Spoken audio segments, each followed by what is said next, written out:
Welcome to the session. I am your facilitator, Saket Bansal, and my intended objective is that we talk about what is PMP, how should we prepare for it, what kind of exam strategies we can follow, or what is this certification all about.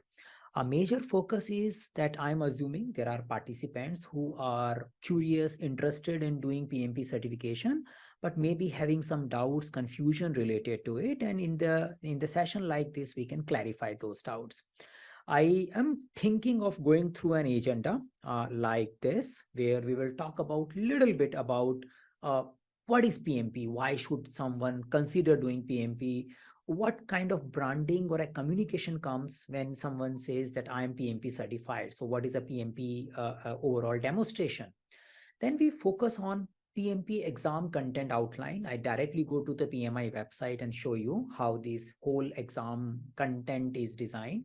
This particular section talks about what are the topics, what is the percentage distribution, what kind of things possibly you can expect in the PMP exam, number of question, the time it takes to give the exam, the complexity level, how much agile is in the exam. So that portion will get covered when we explore together the PMP exam content outline.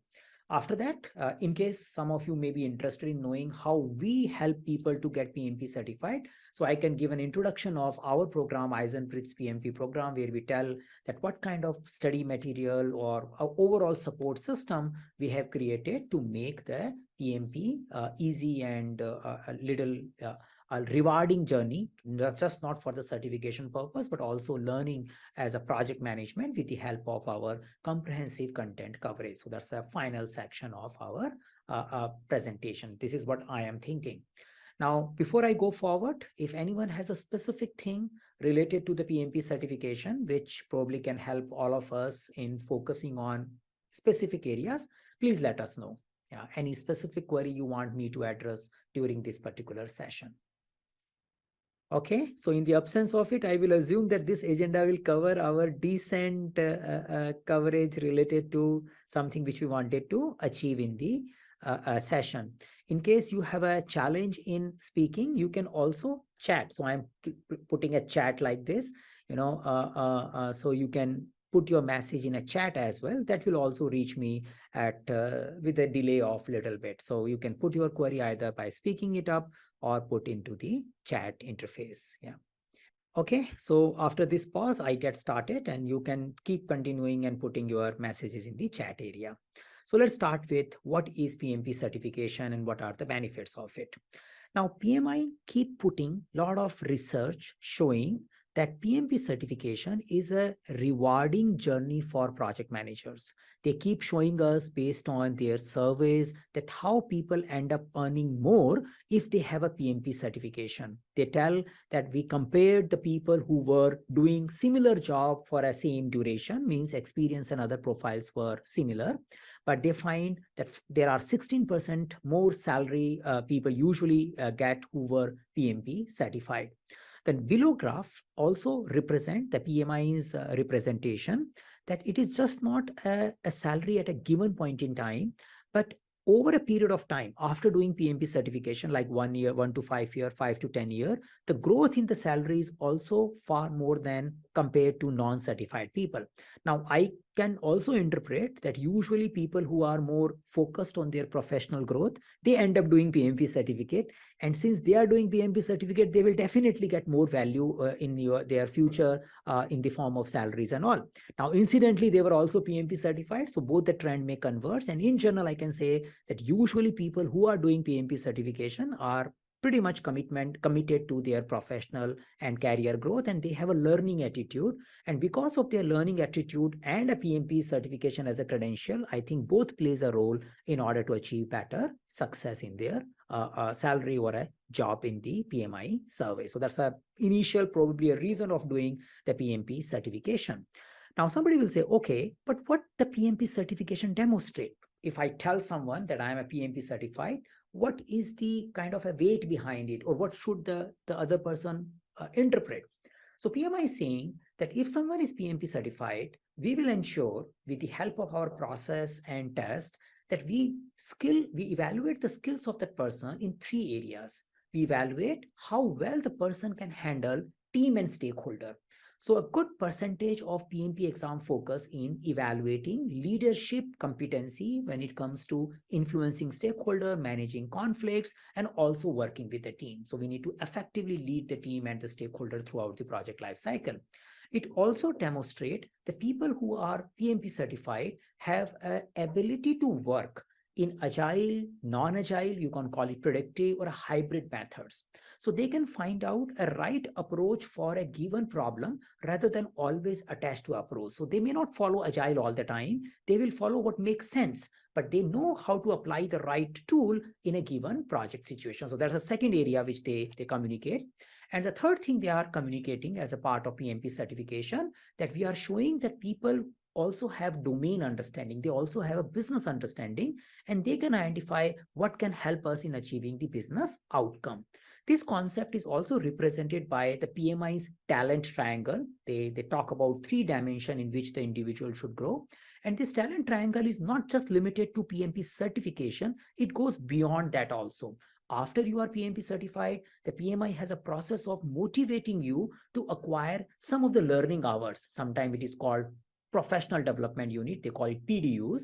And over a period of next 3 years after doing PMP certification, you are expected to earn 60 PDUs and professional development units. And those professional development units should also be distributed in 3 areas. So overall, the PMI is saying that if someone is saying PMP certified, we want to make sure the person has a good people management skills, they understand agile, non-agile, hybrid processes, and they understand that the project is just not about meeting the budget.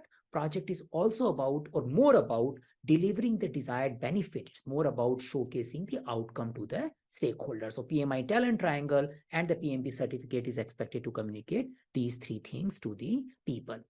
Now, after you get understood that, okay, I understand this is the good idea to do, people make more money when they get PMP certified, and it is just not a one-time investment, it's a long-term return thing, it is just not a one-time return.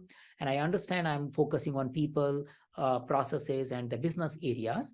What is the overall process? So to summarize, the high-level summarization, that PMI talks about that in order to acquire PMP certificate, you need to demonstrate experience in project management.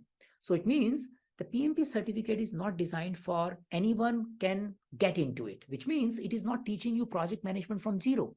It is sharpening and refining your existing project management skills. So PMP certification assumes the person has worked for a duration, 3 years and 5 years. We get into those details as we go into exam content outline.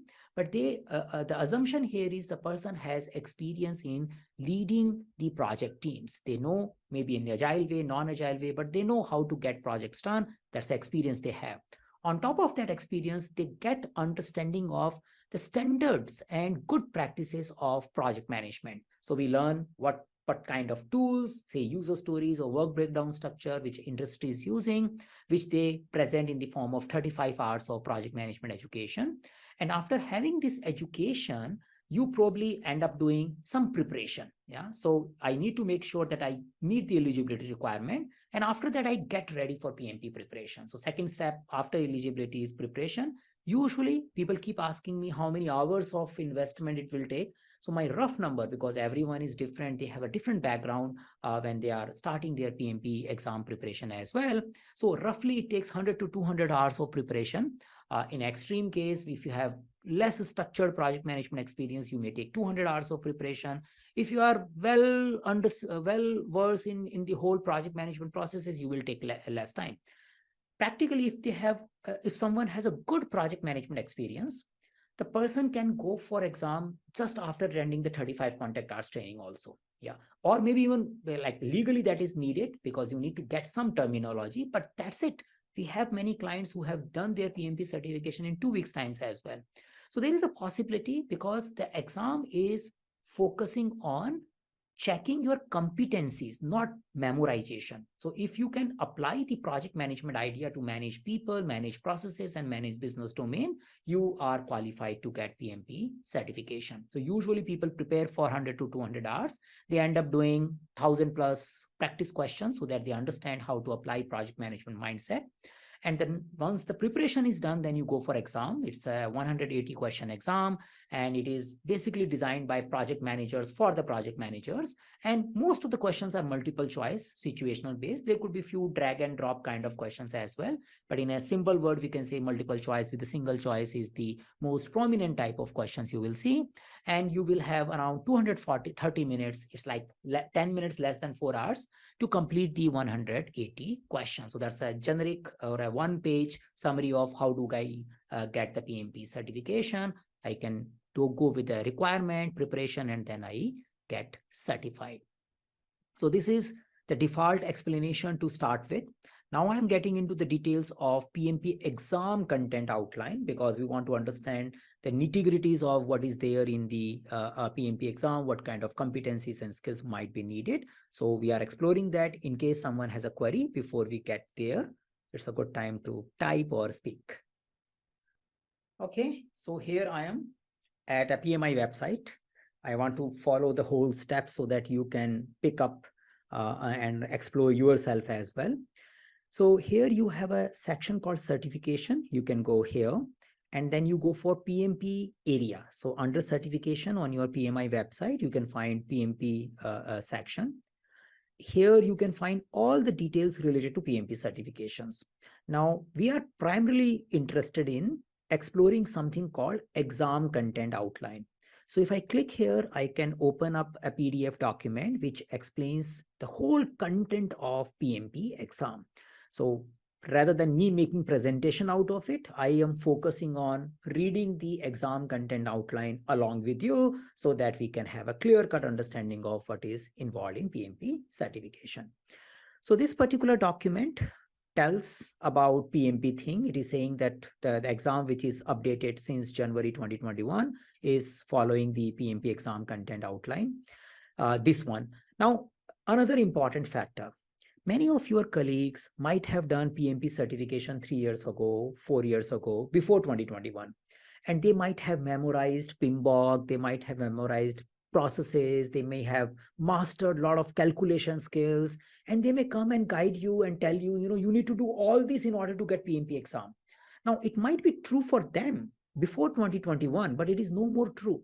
So for taking advice, please take the advice from the people who have recently done it.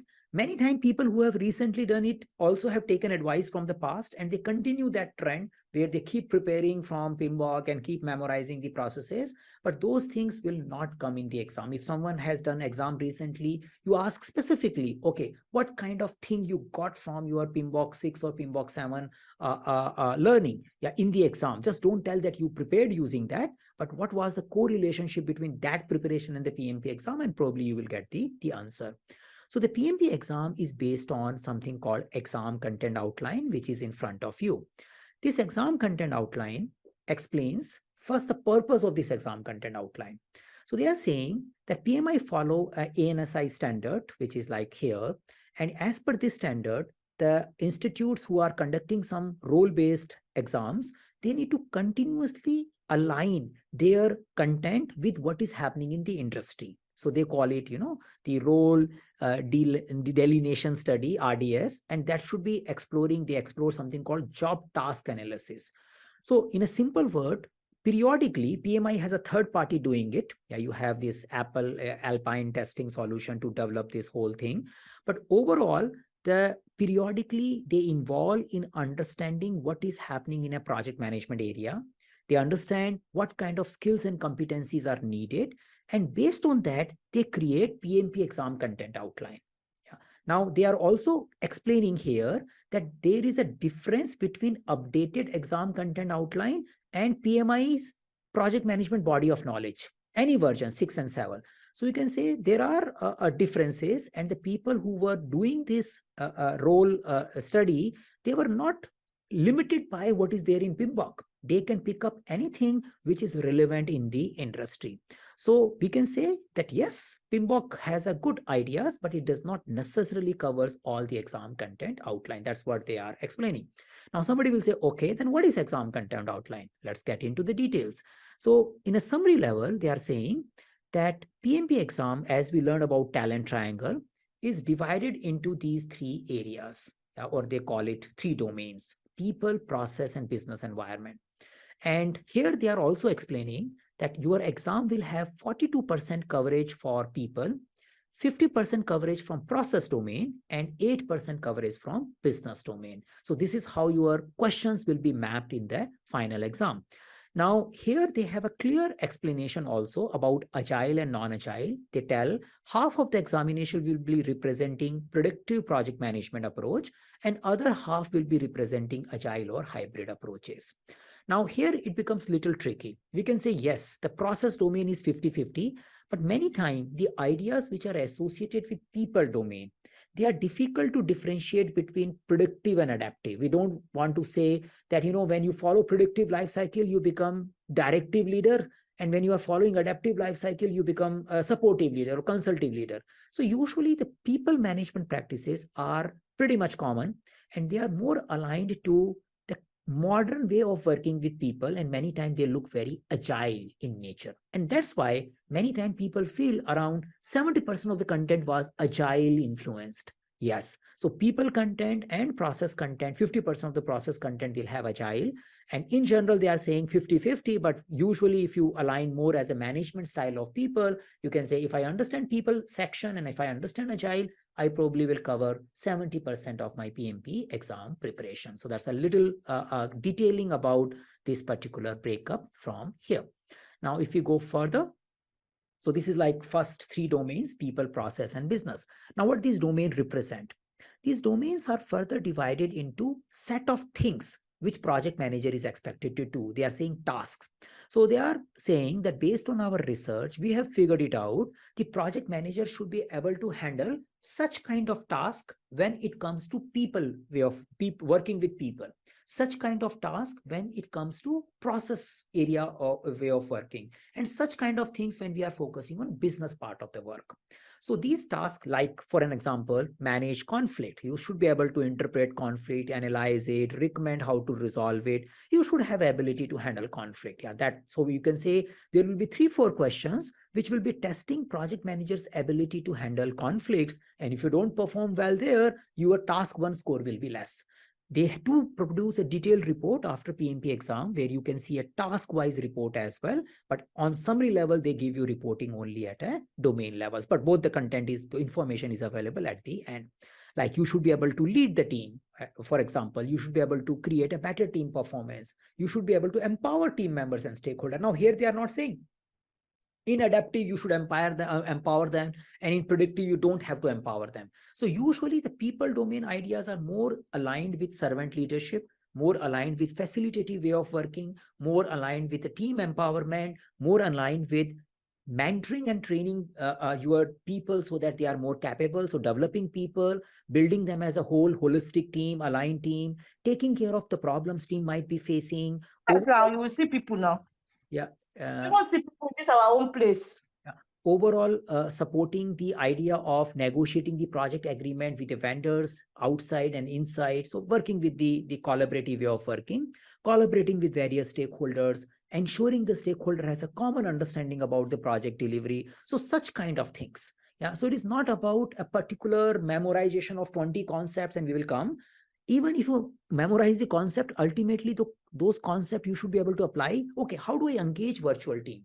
Now you may know that there is a communication management plan which can be used to engage virtual team, but your goal is not defining communication management plan. The question will be coming, how do you engage with a virtual team? How do you engage with the stakeholder? And how do you use communication management plan probably to get that engagement? Or how do you use probably a daily stand-up or a sprint retrospective to get a continuous engagement and reflection?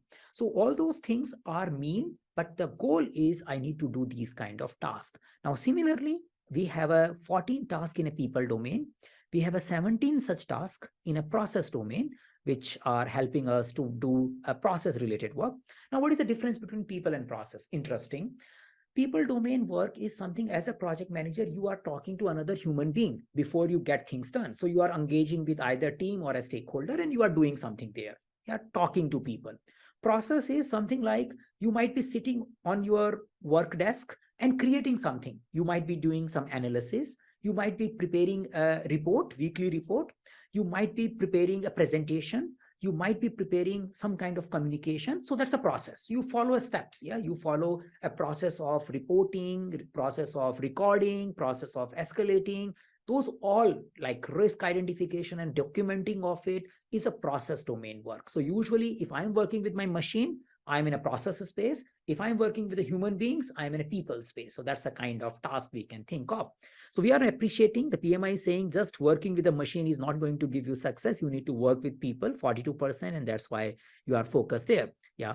Then here you will see all those kind of process related things, which are more document oriented. And yes, we will talk about, say, when we focus on requirement, we will focus on predictive way of doing requirement learning like scope document. We will also focus on learning adaptive way of doing requirement like user stories. So we need to learn both the approaches of doing things when it comes to the processes. So I end up learning how to do scheduling using critical path, how to do scheduling using time boxing. Both of them is expected to be understood by me in order to become a good project manager, because we learn that PMI is focusing on the person who declares himself PMP should be able to work predictive, adaptive, and hybrid ways of working. And that's why they want to test your competency in all these areas. And that seems to be a very rewarding thing also for professionals, because they end up learning various ideas. So this all 17 tasks around process domain. And then finally, we have a business domain, which comes towards the end, which is more focusing on, do you know what are you doing? What is your end outcome? How do you ensure the business value really get delivered? Do you have an understanding of a business value of your product or solution? So things which makes me aware of my external environment, internal environment, and what is the purpose behind the project, and ensuring that I keep eye on the purpose rather than I just focus on the deliverables alone is the business domain. Less focused, 8% only, because I may not be driving it, but I'm involved. I'm working with the stakeholders who are probably driving it, but I need to make sure that I have a fair understanding of business, else my stakeholder will not understand my language and I will have a difficulty in earning stakeholder collaboration. So this is how we can say the overall boundaries of PMP certifications are defined by way of creating 3 subgroups out of a big content outline: people, process, and business, and each area divided into set of activities. And we have 14 tasks under people domain, 17 tasks around process domain, and 4 tasks in the business domain. These 35 tasks are more important when you are focusing on PMP certification. Yeah. I take a pause in case you have some follow-up query here before I give you some more information about PMP. Okay, so here they have defined some kind of eligibility requirement. I encourage you to check this particular document. You can see that you need to have a 60 months of experience in case of if you don't have a 4-year bachelor degree or an equivalent. If you have a 4-year bachelor degree or equivalent, then you need to have a 36 months of experience. So which means that you need to demonstrate around 3 years. Most of you will have a 4 years of bachelor degree. So you need to show 3 years of leadership experience when it comes to PMP certification eligibility. And then you need to have an overall, you can say 35 hours of contact, 35 contact hours of certification. Yeah. Okay, so this is like overall experience part of it. And what kind of experience will be considered out of those 35 tasks? So you should be leading team, you should be managing some processes. So whatever is expected for a project manager, you should be doing some part of it in your current job, not necessarily all 35. And that kind of experience you need to demonstrate in your application. Yeah, so there are more details about filling the applications and all. I think it might be too early for you to explore them, because this is gradually, once you start getting into the whole process, you will learn this. Yeah, so this is, I'm leaving and not getting into the details of this thing. Now I just give a quick summary of the exam itself. So there will be 180 questions. Now sometimes people tell you 175 are scored and 5 are non unscored. Yeah, that's a fact, but it is irrelevant information for you. You just need to focus on that you get a 180 question. This information only means there will be few questions which are testing question, but they are not known to me, so I don't know. Why PMI does it? Before they qualify any question as a proper question to evaluate someone, they are expected to run that question for a while and ensure that good number of participants are having aggregation or agreement on a right answer, And based on that, they finalize the answer, because things are very situational in nature. Many times you may have a one question which can have a two possible right answer. So over a period of time, they study that how usually the professional considers which one is the right thing to do. And based on that, they qualify and make the question as a marked question. So that's a story behind it. But yeah, overall, you have a 180 questions. There will be a 230 minutes which are allocated to you, 10 minutes less than your 4 hours. And you can run this whole thing in a 60 minutes, 60 question cycles. So there is a possibility of you doing 60 questions and taking a 10 minutes break, which is not in 10 minutes break will not be included in a 230 minutes. And then you take another 61 to 120 question, then you take a 10-minute break, and then you finish the exam. So there are 2 10-minute breaks you can take. The overall, if you take a break, the previous questions are not accessible to you. So like when you finish 60, you take a break. Now you can't go back to the previous 60, then you move forward, then you take a break, and then you move forward. So this is how you run. Even if you don't take the break, the time will not given to you. So run time is 230 minutes, or you can finish it before that. Yeah. So that's a exam, a super high level exam process, and the exam content outline. Now, many times people ask me, what is a passing score for PMP? I heard somebody saying it's a 70%, someone is saying 80%, someone is saying 60%. What is the right score? Nobody knows about it. Yeah. So PMI is not disclosing when they qualify someone that someone can be a PMP certified. It's their internal logic. Yeah. Now they are saying that whenever we see as per the trend, the person has crossed a defined threshold, we will mark him pass. PMI will give you score under those 3 domains. They have some category like how you were performing, you were above target, or you needs improvement, you were on target, or there is a below target. So they have some sections which will, but again, those ranking cannot be really converted into passing score or failing score. There is a possibility out of 3 domains, you may have a 1 below target, still you pass the exam. So exact calculation logic of your PMP 180 question is not known to you. You do get a report talking about how you performed on all the 35 tasks, but exact calculation cannot be done. Yeah. Usually the test, like the provider like us, we give you some kind of our internal benchmark, which is based on our historical data, which tells you, are you ready for the exam or not? So for example, we have lots of practice tests in our content.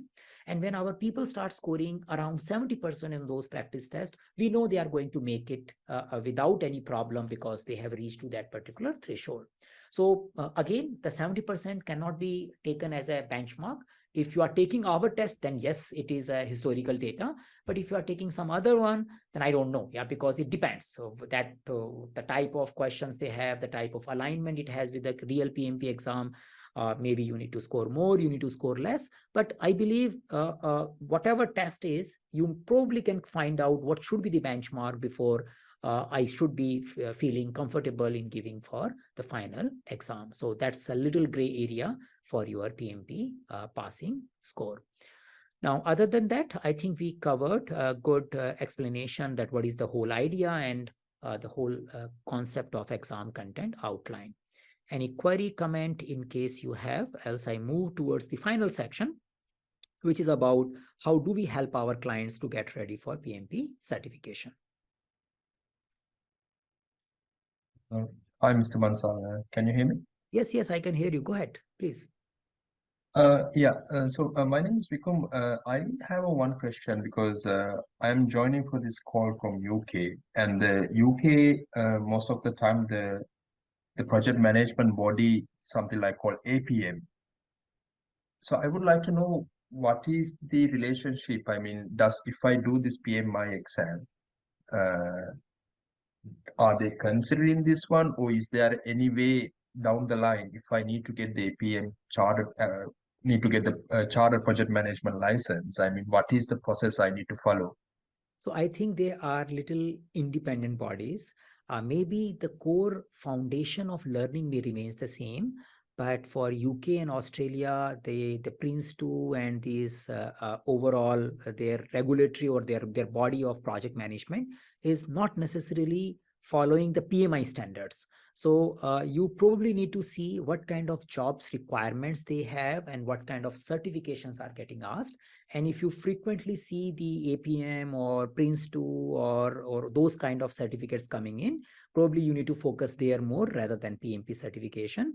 But if you want to focus on generic global reach, you are not much specific to only UK specific area, then probably you need to consider PMP certification. We do get people from UK also doing PMP, but their target is just not UK. Their target is little wide. Yeah, I mean, thank you very much for the answer. I mean, because some of the job description they ask in the Prince2 and APM, either one, Yeah. and some of them they ask in the PMP. Yes. So yeah, a little bit confused in some areas, but I mean So what you basically, can probably understand here is the projects which are more focused on UK or Australia and which may involve some kind of government allocation of work as well, kind of you are dealing in that area. And then there is a most likely you may use Prince2 or APM kind of standards because that's a desired one. But if the delivery organization is working globally, they have a Middle East market, they have a US market, maybe they are operating out of UK, but their target customer segment is spread across, then they probably need, because they will have a vendor and they may need to do a delivery. You might be sitting in UK, but you are doing delivery for Middle East company. Then you probably need to know a generic project management idea, which will become PMP certification. And that could be the reason you see both of them. And probably you may want to do both of them, and core content is same. Again, project management is project management, little bit of plus minus of way of working or maybe a focus of the content, but that's what my take here is.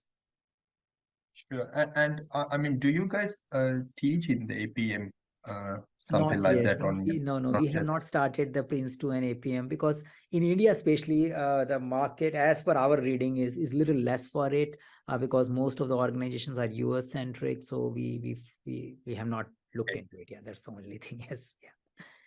Thank you, Mr. Bansal. Perfect. Yeah. Anything else, anyone? Before we get into our approach of explaining you how to do PMP. I have a question. Please. I already got my PMI ACP through your program. Was wonderful.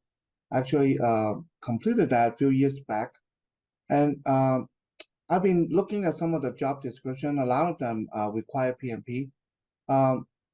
Should I get a PMP since I already have a PMI ACP? So my answer is yes. Now let's start with one by one. The positioning of PMI ACP, the PMI has done as a practitioner certificate, which means anyone, team member, team leader, test lead, anyone can do it. Anyone who is working in a project should know Agile and they are Agile practitioner. That's how they put it. The branding of PMP certification is a leadership program. So it is saying it is not just you are working in the agile environment or predictive environment. If you do PMP, you communicate that you are able to lead the teams and the projects in an agile and hybrid environment. And that's the reason if people are focusing on project manager space, they will ask for PMP certification. I personally also believe all these certification organizations also have some products popular and others not that much popular. So as per my reading, for a PMI, PMP is the most popular product. So if someone is looking for PMI certificate, they will look for PMP rather than anything else. If you are trying to show some capability in the agile world, probably you people or the job description will look for certified scrum master rather than PMI ACP, though the content is significantly overlapped. But from generic project management space, because you also want to communicate hybrid capability, you also want to communicate predictive capability, which is not covered in your PMI ACP. So you probably should do PMP, and you will not take much time to do it because a good percentage of how do we do coaching, how do we do servant leadership, people domain area, and the agile area is repeated here. in the PMP program. The only difference is here they think as a holistically. How do you integrate agile with predictive? How do you integrate with agile with your artifacts? Yeah, so that's more like a project management space, which will be a good rewarding learning as well from a learning perspective, just not from the job PMP certification thing. Yeah, that's my take here. Thank you. Perfect, perfect. Yes. Great. Any follow-up before we move forward?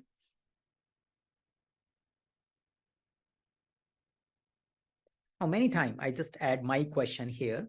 So many times people ask me that, the word is something like my project manager role is different. Yeah. Rather than something which is defined by PMI. In my company, project manager does X, Y, Z. They don't do this. They don't do this. So what is the role of a project manager? So I would say that it is very difficult to define role of a project manager for your organization. What PMI has done it, that they have done a study which defines typically the project managers end up doing these things in a good companies. And that's why the 35 tasks are coming. Now, your exact role may vary. You might not be doing all the 35 tasks. You might be doing 20 out of it and maybe 20 others. Or you might be doing 35 this and 20 others. So there could be a little bit a gap between what you do and what PMI 35 tasks are. But if you have 100% gap, then there is a problem. Then we have probably a wrong profile. So if you see out of 35 tasks, many of you who are wondering, PMP kind of work fits into my environment or not, then please look into those 35 tasks, and at least 20 tasks should look something which you do on a regular basis, or you aspire to do as a project manager, or you see your project managers doing, then you can say this is a right certification program for me. Yeah. So 35 tasks is a good idea to know the complexity of the content as well as to know the relevance of the content for your career growth as well as PMP certification. Hello, Saket. This is Khalid. Can you hear me? Yes, please go ahead. Yeah. If I did not take break for the 60 question, I can revisit the question. A very difficult question. I have not looked into that much detail, but I think it should be. Let us see what they are saying. So, PMP 10 minutes break in the first appear after you complete, review all the questions. The second break will appear. Please note that once you review your responses, start your break, you will not be able to return to the question previous mark. When you sign back in each break, there will be remaining questions thing. Now, this is a specific question, and I don't see the answer is directly available here. And it's usually rare people don't take break. So probably you need to drop an email to support. They will clarify you. Yeah. But don't think too much about it. But yes, they will clarify. Yeah. Most likely you should be able to do it. Go ahead. Is a PMP exam only in person, or can you do it online? You can do in both the ways. Yeah, you can do it online and you can do it in person as well. And that's the reason of locking the questions. Primarily, that's the whole idea started because it started doing online proctored based exam. And when they were giving you a break after 60 questions, their logic was you should not be able to revisit those 60 questions. That was the primary thing. And that's why it makes perfectly sense that if I don't take the break, I can revisit the question. Yeah, that's the idea. Now, what PMI has done it, there was some security issues where they were running online proctored exam. So they have a little more stringent process to monitor you when you are doing online proctored, and they don't declare your result. In both the cases, they are taking some time, 48 hours around to declare your result, up to 48 hours. So they analyze your overall pattern and then only they take a call. So my recommendation is that if you have a specific reason, maybe there is no nearby test center and all, then you go for online proctored based exam. But it is always easy, safe, and stress-free to go for center-based exam. Yeah. Thank you. Perfect. And that's the reason of locking the question also. So probably if you drop an email, they will say, yeah, you can definitely revisit if you are not taking the break. Yeah, probably. So I can probably clarify some of the questions before I go for our program detail. And I can say that, there are many such questions I get in my day-to-day conversation with people. Is this PMP thing still relevant when we are working in agile environment? Scrum and PMP, they are related, or how do we handle them? So I can clarify. So say PMP is using agile approaches, project manager. PMP way of working is relevant if you are working in a project mode, which means you have a temporary endeavor. You bring some vendors, clients, teams together for a goal. And once the goal is achieved, you dismantle them. So that's a project way of working. If you're working in a project mode, then PMP is relevant. If you are not working in a project mode, so for example, you have a dedicated product and you have created 20 people team who will keep working in the product for next 2 years, and they keep releasing the incremental value. They don't have to make any detailed forecast, or they don't have to do a kind of budgeting for a given duration. Very critically, they continue working there and team is there. It's not a temporary, it's a permanent team. Then PMP way of working may not be suitable for you. So it is not about agile or non-agile. It is about project or not project. If you are working in a project mode, you probably will get lots of value by learning a PMP content. The another thing is PMP is saying we are not focusing on working in agile or not working in agile. We are only focusing on achieving the project values. So if I achieve project values by using agile, that is also good. If I use project values by doing predictive lifecycle, that is also good. So it is not stitched to any particular method, or a framework. It is saying whatever suits you, you do it. And I learn as a project professional that skill, or at least I communicate in my profile that I know that much. That is something is a PMP certification focus area. Now, second question I usually get is how Scrum is included in PMP, because we don't have a project manager in Scrum. Yes, you don't have a project manager in Scrum, and you don't have a project in Scrum also. So Scrum guide will not talk about project. If you do control search in a Scrum guide, you will not find a word project. The Scrum is prepared for a product way of working. But in many organizations, the ideas from Scrum is also used for project way of working. So when you apply Scrum ideas in a project mode, you probably will get a value from knowing PMP certification content as well as from the project manager.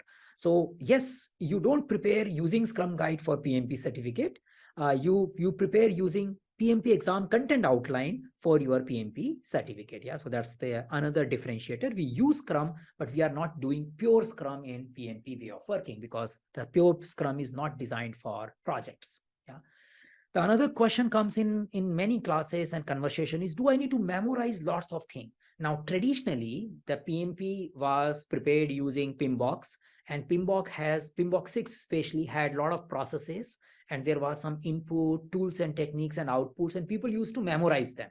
And that understanding of what goes where used to help them in probably navigating the question. Do they need to do it? At least in the current PMP exam format, you don't have to worry about memorizing any PMBOK processes. It is not needed. Now, how much agile knowledge for PMP? I explained that around 70% of the content is influenced by agile, which means the 42% of people domain and 25% of your process domain content purely, and some percent of your business domain content is influenced by agile. So knowing the agile way of doing leadership and knowing the agile things makes you ready for the success. So that's the easiest way to get PMP certification. Now, which PMBOK I should prepare with, 6, 7? So PMI has clearly said that exam content outline is not covered in any of the PMBOK. PMBOK 6 gives you good project management fundamentals. PMBOK 7 gives you good project management principles. Now, in a new PMBOK 7, they have created a process guide, separate project management process guide, which is like PMBOK 6 only. So knowing the 6 as a foundation is always a good idea. Knowing 7 as a principles is a good idea, but knowing both of them will not ensure that you can clarify or certify as a PMP certification, because there are a lot of content, especially with agile and leadership, which is not covered in both of these project management guide of books. So they are good source, but you cannot assume that they will cover everything for your PMP exam. So these are like some of the questions which I keep getting. So I thought I explain them in case someone has a follow-up here, we can explore before we go into a little bit of knowing how do we run our class. if we take your PMP program, does it is it enough to pass the exam without doing the PMP 6 or 7? The answer is yes, but without, I will explain what is with and what is without. Yeah, that's something I explain. So yes, that is where I was going to. So our program has some steps. So we have self-study content, we have live classes, we have practice questions, we give you application support and ongoing support to clarify your things. Now let's look at what is self-study. So the objective of our content is to improve your project management skills, just not for your PMP certification alone. So we do have our learning content, and here we have pre-recorded videos. We have a complete pre-recorded videos for PMBOK 6. We have a good content recorded for PMI Agile Practice Guide. There are around 6 hours of content there. We have a recorded content for Scrum, yeah, influenced by Scrum Guide. And we have, these are the 3 primary book. And then we have a pre-recorded content, good percentage of critical content of PMBOK 7 is also recorded. So when someone enroll, we recommend selectively, depending upon how deep you want to go. But usually if the people are new to Agile, we recommend them understand Scrum and Agile fundamental. We always recommend understand project management fundamental with the help of PMBOK 6. We keep reminding, and some part of PMBOK 7, not whole. We keep reminding that you don't have to memorize it. You don't have to memorize Scrum, because PMP exam is not about Scrum. PMP exam is not about PMBOK 6. You don't have to memorize PMBOK 6, but you need to have a fair understanding of how project management works.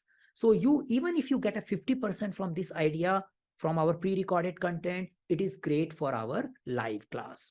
So this is like along the live class or before that, you end up spending around 60 hours, yeah, probably exploring these video content, and they can help you with a good foundational study.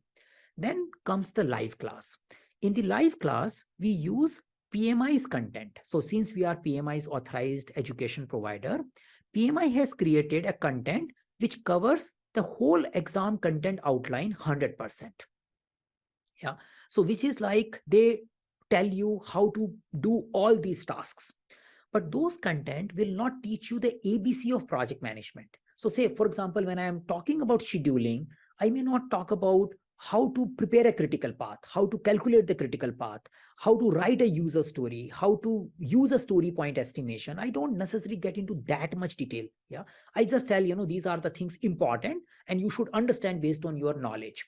So some percentage will get covered, which is essential for the exam.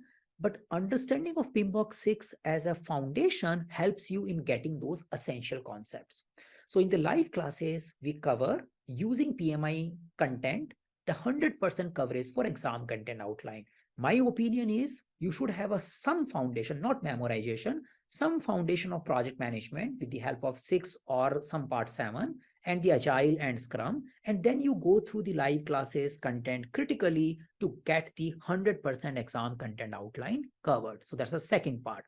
After that, we have lots of assessments. We call them assessments. So there are area-specific assessments, like we have a specific questions related to Agile area. So we help you doing 50-50 question set in the Agile sections. We do a special question for people section. We have a special question set for business domain. We have a special section for different part of project management, like risk, scheduling, scoping. So we ask you to do that. And finally, once you are done with that, then we tell you, now take the full length mock test. Yeah. So we have as of now, 6 full length mock tests. There will be more. And these full length mock tests covers, since we are registered education provider, we also keep getting refreshed content from PMI, which tells us the type of questions they are expected to give in the exam. So based on that, we keep matching the complexity of the final exam. We keep creating more and more mock tests for you. So you practice. Now, do I really know how to apply my knowledge in the exam context? Can I really understand those areas? You check it by participating in the practice test. And when you start scoring around 70% in the practice test, you are good for the PMP exam. So yes, there are things which takes around 100 to 200 hours of preparation. In my simple understanding, the understanding of project management is needed. You develop it with the help of Scrum Guide, you develop it with the help of PMBOK 6, but you can't just follow that understanding as it is. You need to apply that understanding in the context, which the live class will help you and understand. The context will also get very explained with the help of our mock test questions. And when you do these things, you are good for your PMP exam preparation or final exam. So that's how I can say that we handle our class. And we do help you in putting the application. Application support is that whatever eligibility we spoke about, you need to talk about your experience and other details. So we help you in putting your experience in the right words so that it really demonstrate your experience in a right context in the way PMI wants to see it. So we help you in reviewing, explaining. We have a blog, we have a sessions dedicated to help you in filling the application. We provide one-on-one support so that your application doesn't have any challenge. That's something we do. And on an ongoing basis, with the help of our WhatsApp group, say you are stuck in a particular question, you paste there, we help you to clarify why this question is having this right option or this wrong option. So we have a communities, we have a dedicated WhatsApp groups for the batch, and then we have an overall community where we keep sharing the information with our PMP exam test takers. And that's how, and we do conduct need basis, sometimes schedule basis, follow-up sessions as well. In case people feel, we lost the track, we let them attend our whole live class again without additional charges. So that's something we give as an ongoing support to make sure that people get it. So whenever they have a struggle, if they talk to us, we keep inviting them with the help of WhatsApps and emails that please talk to us. We will figure out how can we support you so that you get certified. That's how we do. And the overall goal is not just the certification. We want to make sure that you get a good grip on what is agile, how project management is used in the agile world, how it complements the predictive approaches in some cases, how it is different from predictive approaches. So it's like getting into the DNA of doing project management, and then exam becomes an easy thing to do. But mixing these two things helps you in really making good use of project management knowledge. So that's what our focus is when we try to teach people project management. Okay, any specific query after this? We do have our batch coming in, so we have something starting soon. 6th December, if you are in US time zone. If you are in India, then we are starting on 7th. It's an Indian morning, US evening. And it's a different one. It's a 5 weeks batch where we run 2 sessions per week. So you get enough time to explore things in between. I keep sending you lots of emails to remind you about the things. And that's something you can explore. You can drop us an email to get more details. You can visit our website also to get more ideas about it. Now, please go ahead. Go ahead. The question that I have is because you mentioned there's some on-demand, like a modal interface that you have recorded videos is there. So how much that will cost, and how long that you have access to that portal? So the cost is in a one bundle. It is not separate. So it is like you can't have just online on-demand one and leave the virtual program, because from a PMI, we are obliged to create this bundle. We can't just sell the online. That's because of we are PMI registered education provider. So we have a bundle around it. So we have around $415. But we do have options and offers sometime. So, but that's a round thing. You can say around $400 as a price. And in this price, you get the on-demand content for 6 months. Your live class runs. You can attend live class multiple times. And you can extend that 6 months also by monthly, by just paying a nominal fee of $10 per month in case you want to extend for another month. For how long? I mean, so after 6 months, I mean, it's like a subscription model, something like that. It will cost like $10. It will cost. Okay. Usually after 1.5 years, the whole content usually get revamped, even if the PMI is not changing the exam content outline, but sometimes they give us a new slides, new things. So usually it may not remain relevant also after 1 year. Better you reattend, and again, we won't probably take a differentiated money. We won't take you the full course money afterwards. Yeah, but there will be a way to support you even after that. Yes. Okay, thank you very much. And how's the mock exams questions are working in here? I mean, is it part of the live training program, or is it the on-demand as well, the It's an mock exams? So on-demand once one. you So it's like this, Mhm. because mock exams will also take a good energy. Yeah, it is not like it's a good time-consuming thing.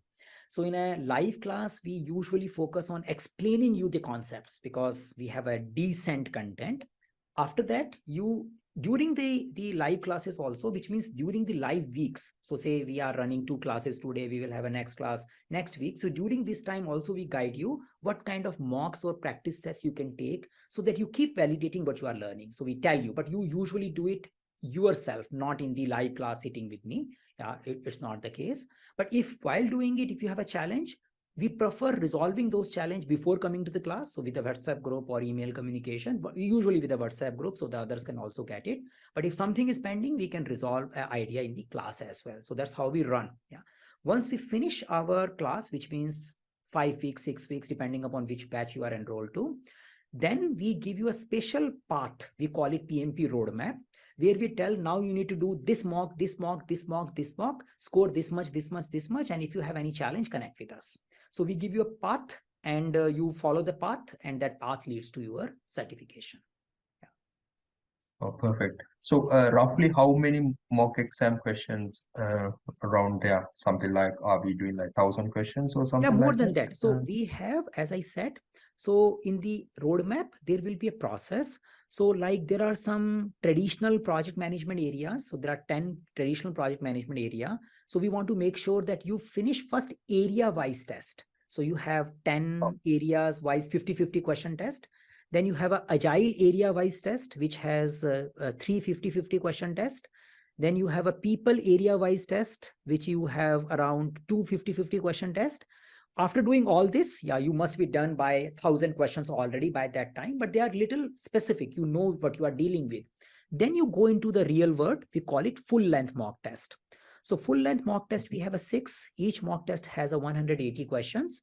So then you again take 1,000 plus questions as a full length one. So they come as a mixture. So full length means 180 question designed for 4 hours, and which has a mix of people, process, agile, and everything. And then you take full length test. So in our roadmap, this is something towards the later stage when you are getting ready for the final exam, then you take the full length mock test. It's the part, this whatever interface I'm showing, this is your on demand content. So you can take whenever you want as per your readiness. Okay, that makes sense. Okay, thank you very much. I have one question. Please. So normally the PMP is basically targeting for the project delivery. So as example, if you come, my background is something like IT project management. So it's something like more focused on the delivery side rather than the uh, because I have asked like the APM, what's the difference? So it seems to be what you have explained is PMP exam is more focused on the delivery side. Is that correct? So now it depends what do you call delivery and what do you call management, but the exact thing will be these 35 tasks. Yeah. So 35 tasks, the initial 14 task is more about taking care of people and stakeholder, taking one-on-one feedback, giving one-on-one feedback to people, making sure that they are having clear accountability for their work, making sure they have a overall ground rules for how they operate, arranging training for them, ensuring good communication for them. You need to do these things. And these are the things which get tested for the exam. That's a kind of people leadership. When you talk about process leadership, then this talks about you should be facilitating, creating budgets, managing resources, procurements, dealing with the stakeholders, their escalations, taking care of risks, taking care of communications and reporting. So those kind of stuff. Now, creating schedules, ensuring that people have clarity about milestones, ensuring quality related things, taking care of scopes and the changes happening in the scope using agile and non-agile word. So that kind of stuff, yeah, creating contract with the vendor. This all is project management. Yeah, so that's what they define. Now you define, you call it project management or you call it project delivery management, but the 35 task is something which is the scope of PMP exam. Okay, perfect. So, I mean, is there possibility? Can you share this document This after the document call or is something? directly with you. So I show the path. Yeah, that's the important thing. So you go to pmi.org as a thing. I will share the URL in the chat as well, but I'm showing the Yes, path. please.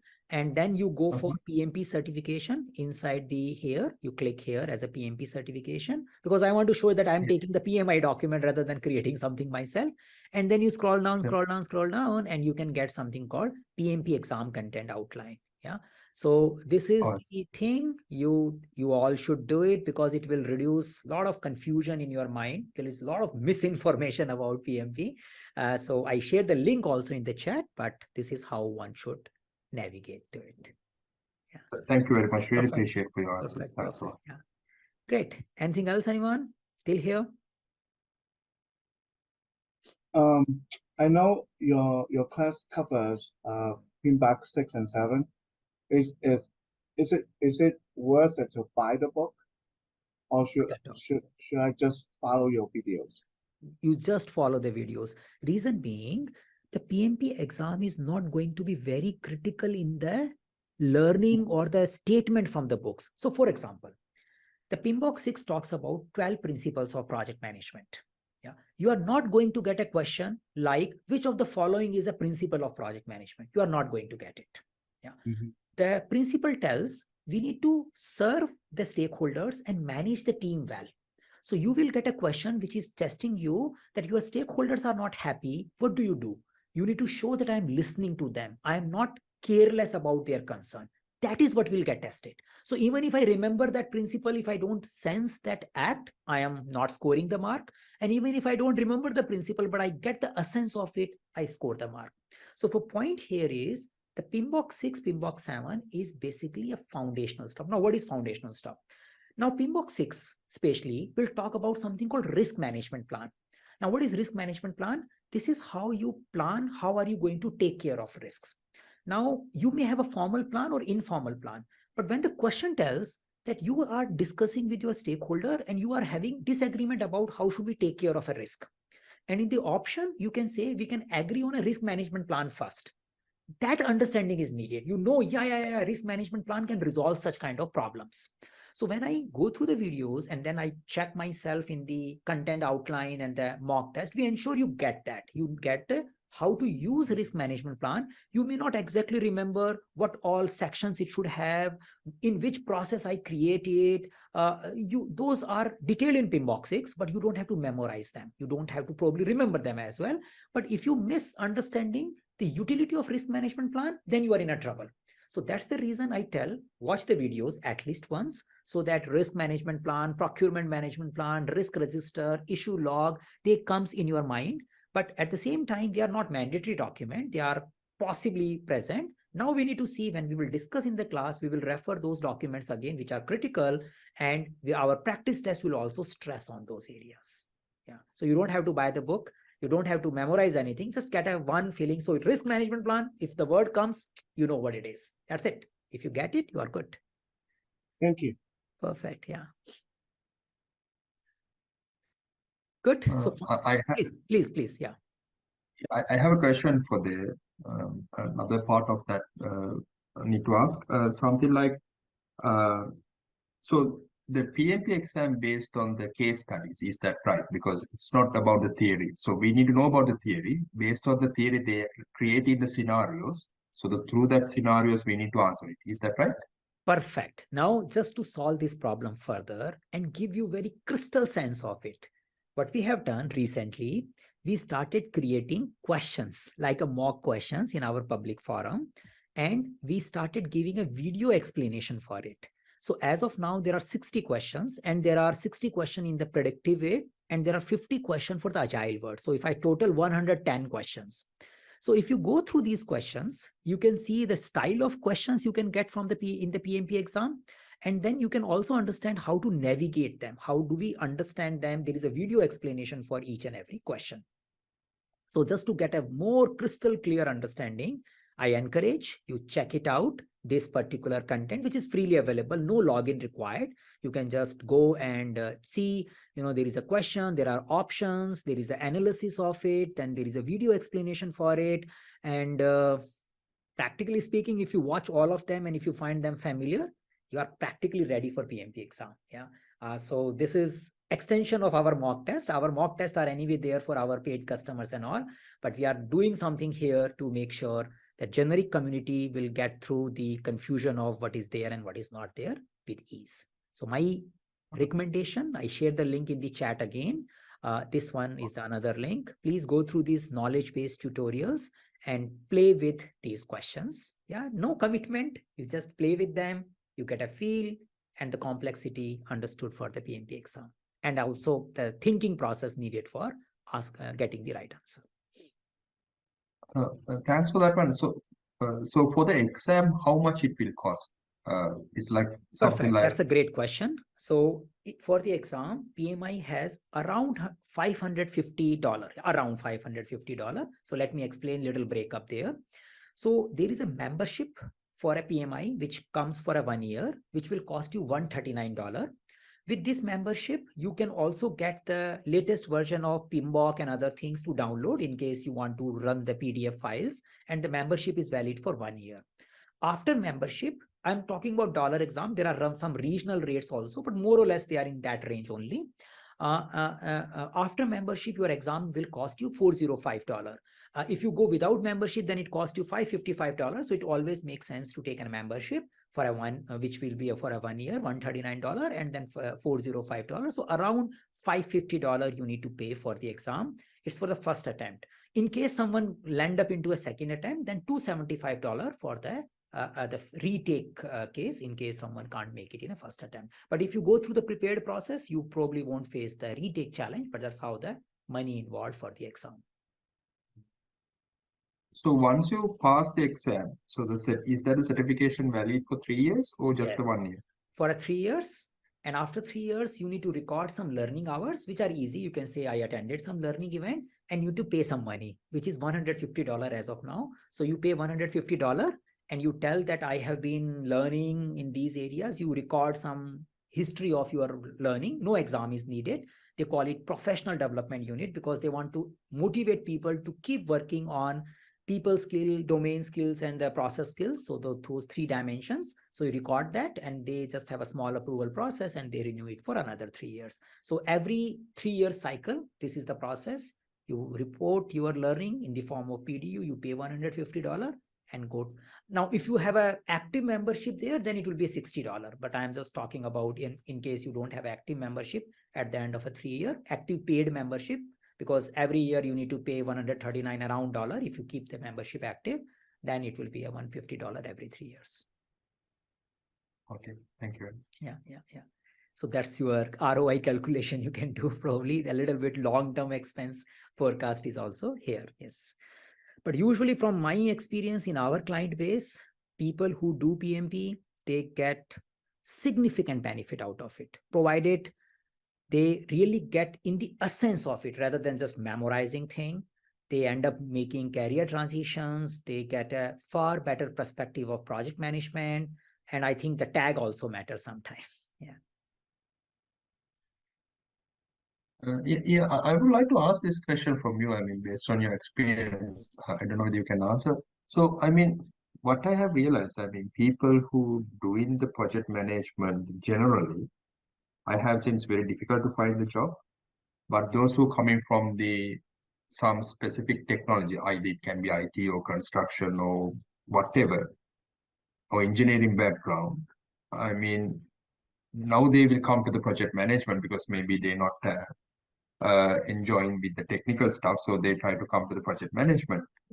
What is your experience on that one? So if I rephrase your question, so you may probably are exploring, is it possible me just learn project management and get into any type of project management, or the organization will look for a person who is from the same industry and doing project management, because they have those kind of people in their organization. Is that the right question? Yeah. Yeah. So the answer is most of the time, just certification and project management knowledge may not secure you the job. Because you need to demonstrate some kind of area work. Now, area work, I would say domain work, it could be anything which is relevant for the organization. So for example, if I am creating a financial domain softwares, if someone wants to, if I want to hire a project manager, I probably will hire a project manager who may have a financial domain experience, and the project management, one candidate. This financial domain, we might be using a particular technology, maybe XX technology. I may also be okay with a project manager who knows that technology and project management, may not know financial domain much, but there is something there. So usually organizations look for something additional than project management, Now we need to look for our experience, what kind of work we have done, and see where the value of that work will be more, which kind of companies will be appreciating what we have done on top of project management.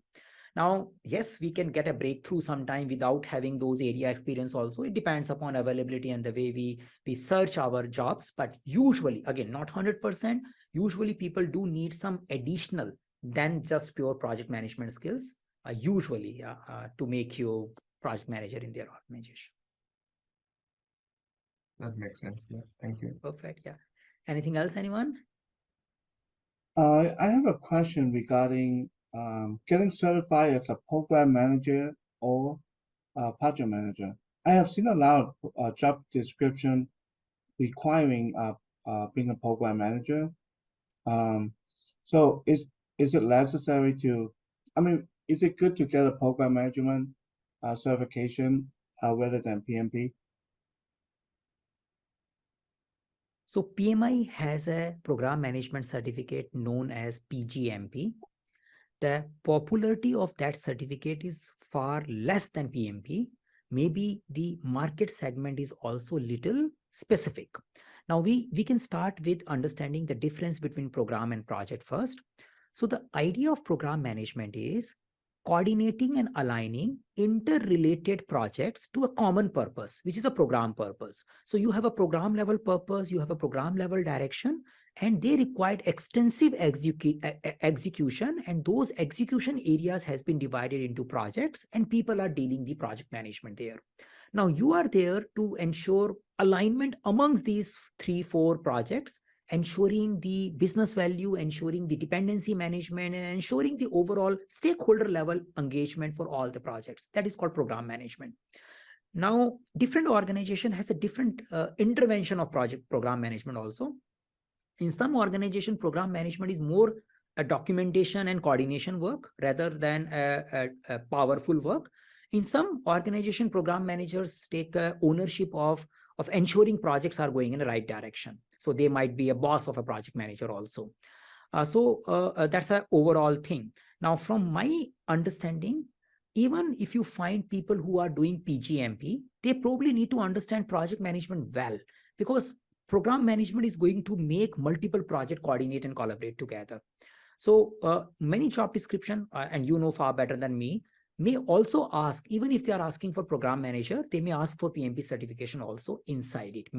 That's a high probability, I suspect. And PGMP, many times people may get a program management job without PGMP also, because usually these certification play a good role till the time you are targeting middle management level role. When you go for a higher management level role, certifications are less important and your experience is more important. So I may not hire someone at a senior role because the person is certified. I probably need to look into the experience and the delivery more than the certification. That's probably the reason that the adaption and the search and the value of PMP I find little high than PGMP usually. But yeah, if you have a specific input, you have your research, then you can try PGMP. My recommendation, do PMP first. Yeah. Good. Anything else, anyone? Great. So thank you for taking time out and coming to our session and spending your Friday evening for most of us, some of you Friday morning with us. And do look at our schedule in case that suits you. Do let me know, drop an email if you have a specific query. At our website, we do have a complete PMP program brochure, which you can download, which gives you the exact details about our program, whatever I was explaining to you in the form of what kind of questions you have, exact number of questions we have, and all in the various sections. All those things are explained in our content. So you can probably see somewhere we have a download facility somewhere. So yeah, here, I think, no, somewhere it is. Yeah, here. So you can download our PMP exam program content. And usually if you are confused, you can drop us an email. Then also we can call back and explain you. And this is a pretty elaborated document which explain things. Yeah, so you can try it out. That will help you in getting ready for your PMP exam preparation as well. Do visit our free questions, which are available at the link which I shared. They are available iZenBridge.com tutorial. You will go and locate them. Any question, drop us an email. Yeah. Thank you, everyone. Bye for now. Thank you. Bye. Thank you, everyone. Bye. Thank you. Thank you.